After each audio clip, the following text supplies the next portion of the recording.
वक्फ संपत्ति की दर में वृद्धि और उसमें एकरूपता लाने एवं पारदर्शी प्रक्रिया अनुसार किरायेदारी निष्पादित करने के उद्देश्य से काउंसिल के निर्देशानुसार अधिनियम 1995 की धारा 32 एन के अंतर्गत मध्य प्रदेश वक्फ बोर्ड द्वारा बैठक में सर्वसम्मति से वक्फ संपत्तियों का किराया निर्धारण गाइडलाइन 2023 को मंजूरी दी गई, जिसके बाद वक्फ बोर्ड के अध्यक्ष सनवर पटेल ने किराएदारों की गाइडलाइन की जानकारी प्रेस वार्ता कर पत्रकारों को बताया।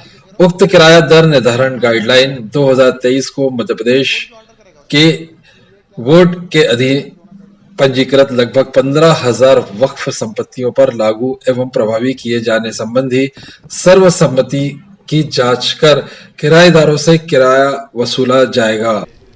देखिए नवीन भाई, इसके लिए भारत सरकार ने एक बहुत अच्छी कोशिश की और भारत सरकार ने वामसी पोर्टल को लाया और वामसी पोर्टल के माध्यम से हम जीपीएस के माध्यम से हमने संपत्तियों का सर्वे किया है और संपत्तियों का सर्वे करके और 14,968 वक्फ स्टेट्स और उसके अंतर्गत 33,417 वक्फ संपत्तियां हमारे वामसी पर ऑनलाइन हैं। और अब हम ये कोशिश कर रहे हैं कि सभी जो लीगल मामले, जैसा आपने कहा कि कहाँ कमी रह जाती है, तो लीगल मामले सब मजबूती से लड़े जाए और जो डॉक्यूमेंट्स हैं हमारे पास कि जो संपत्ति हमारे पास वक्फ में आई है या सर्वे के माध्यम से आई है, उन सबको जो एक्चुअल स्थिति है उसके द्वारा सभी डॉक्यूमेंट्स के साथ लड़ा जाए। उसके लिए हमने जितने हमारे लॉयर्स हैं उन लॉयर्स के साथ भी हम बैठे हैं और मंथली आगे भी बैठने वाले हैं। उन हमारी पैरवी ठीक तरह से हो, हमारी तरफ से उनकी कुछ अपेक्षाएं अगर कि हमारा जवाब दावा सही समय पर जाना चाहिए, उस पर हर जवाब दावे के हर पेज पर सीओ के दस्तखत होना चाहिए, वकील पत्र समय पर मिलना चाहिए। कई बार ये भी सुनने में आया, उनकी शिकायत रही कि इस कमी के कारण से भी हम कुछ मुकदमे लूज किए हैं। हम अब ये कोशिश कर रहे हैं कि उनकी जो समस्याएं थी उनको अपने हैंड से हल करें और उनके हैंड से कोई कमी ना रह जाए, हमारे डॉक्यूमेंट समय पर दें और वो समय पर कोर्ट में पुटअप करें और न्याय सही हो।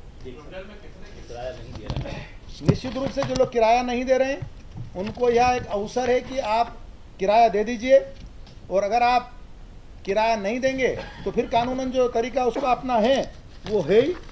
अब अगर हम सिर्फ भोपाल की बात करें, 52 जिलों की नहीं, सिर्फ भोपाल की अगर हम बात करें तो सिर्फ भोपाल में ही हमारे जो किराएदार हैं वो 3,924 किराएदार हैं। अब 3,924 जब किराएदार हैं तो ऐसे किराएदार जो 200 रुपये से कम वाले हैं वो 1,691 हैं। ऐसे किराएदार जो 500 रुपये से कम वाले हैं वो 1,209 हैं। ऐसे किराएदार जो 1,000 रुपये से कम वाले हैं 584 है, 584। ऐसे किराएदार जो 2,000 से कम वाले हैं वो 263 है, 263। और ऐसे किराएदार जो 3,000 रुपये से कम वाले हैं वो 116 हैं और ऐसे किराएदार जो 3,000 से अधिक वाले हैं वो 61 हैं। तो कुल मिलाकर 3,924 हमारे किराएदार हैं।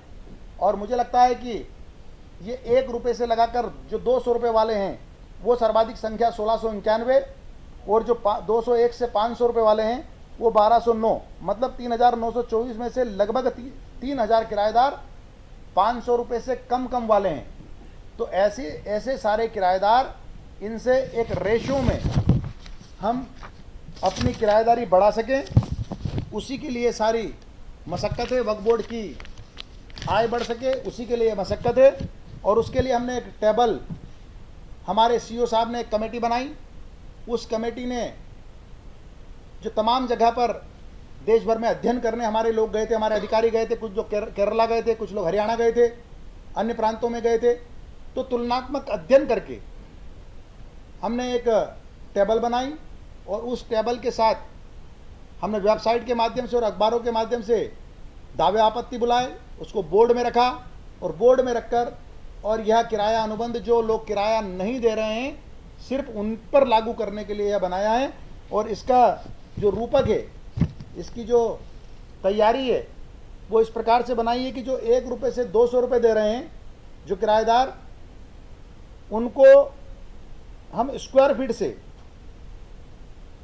उनका किराया बढ़ाने वाले हैं। अगर वो 500 से 600 स्क्वायर फीट के मकान पर आवासीय उपयोग कर रहे हैं तो उनको हम 75 पैसे से 1 रुपया प्रति स्क्वायर फीट उनका किराया बढ़ाएंगे। अगर वही लोग व्यावसायिक गोडाउन के रूप में उपयोग कर रहे हैं तो उनको 2 रुपये से 3 रुपये के बीच प्रति स्क्वायर फीट नेगोशिएट करके हम उनका किराया बढ़ाएंगे और उनको रेगुलराइज करेंगे। इससे कोर्ट केसेस भी कम होंगे, वक्फ की आय बढ़ेगी और लोग भी जिनको हम किराएदार बना रहे हैं, रेगुलराइज कर रहे हैं पुराने किराएदारों को, उनको अपने वहाँ बिजली का मीटर या अन्य जो उनके वैधानिक जो डॉक्यूमेंट्स बनते हैं उसके लिए जब उनको किराएदारी की आवश्यकता होती है, किराएदारी होने के डॉक्यूमेंट की आवश्यकता होती है, तो उनका भी इसमें कहीं ना कहीं फ़ायदा होगा। वही लोग अगर दुकान के रूप में उस संपत्ति का उपयोग कर रहे हैं तो 3 से 4 रुपये बढ़ेंगे। लेकिन मैं सबका उदाहरण न देते हुए मैं बोल रहा हूं कि जो 200 रुपये तक हैं, अगर वो व्यावसायिक उपयोग कर रहे हैं तो 3 से 4 रुपये के बीच में बढ़ेंगे। लेकिन वही लोग उतनी ही जगह पर अगर 3,000 रुपये तक किराया दे रहे हैं तो उनका 3 से 4 रुपया नहीं बढ़ेगा, उनका किराया रिड्यूस हो जाएगा और उनका ऐसे लोगों का किराया 1 रुपये से 2 रुपये प्रति स्क्वायर फीट बढ़ेगा। मतलब इस बात का भी ख्याल रख रहे हैं कि अगर जो व्यक्ति पहले से ही हमको ज़्यादा किराया दे रहा है बनिस्बत 1 रुपये से 200 के बीच में, वो 2,000 से 3,000 के बीच में दे रहा है, तो उसको इसके अनुसार नेगोशिएशन में हमने जो टेबल बनाई है उसमें रिड्यूस करके 3 से 4 रुपये की जगह 1 से 2 रुपये के बीच ये राशि की है। जी, इंडिया बिग न्यूज 7 सिर्फ सच के साथ।